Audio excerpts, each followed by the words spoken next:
barwaaqadii iyo barwaaqadii la sheegay wanaagii waa idinku aragnaa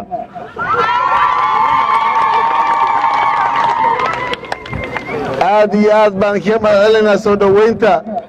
qiimaha badan diiran nagu soo dhoweyseen wakhtiga dheer nagu sugayseen aad baan kaga mahadcelinaynaa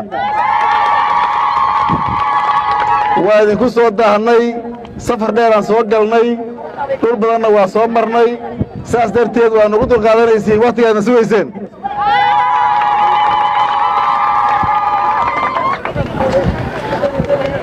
reer Afbarwaaqo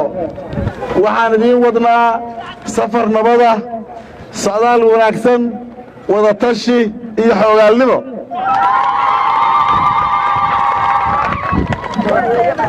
waxaan idiin wadnaa galmudug wada jirta walaalaa oo isweeshata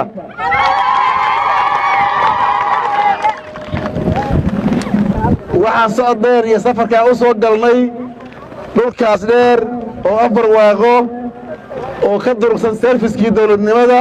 inaan la soo qaybsanno xogta iyo arrimaha jira oo dhan si aan wax uga qabanno insha Allah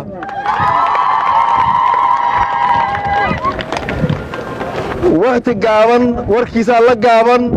waa idinla joognaa waqti aan isla qaadanaynaa qaybaha kala duwan ee bulshada la kulmaynaa degmada Afbarwaaqana xoogaal u noqonaynaa si weyn baan isu wadaysanaynaa insha Allah salaadiinta gabdhaha dhalinyarada aqoon-yahanada qayb kasta oo bulshada ka mid ah ayaan xaaladihiina iyo sida hawsha ay tahay aan ka wareysanaynaa idinla joogaynaa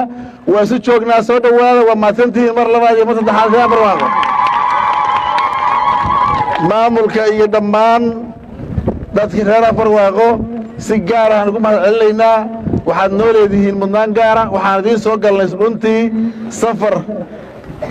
aan isleenahay 500 oo kiiloomitir ku dhawaad aan soo marnay oo laga soo bilaabo caasimadda Galmudug dhulkaas intaan leeg insha Allah service la'aan ahaan mayo intaasna ku ahaan maayo go'doon haddii la yiraahdo waxba laga qabanayaa reer Afbarwaaqo barwaaqadii ku soo dhawaada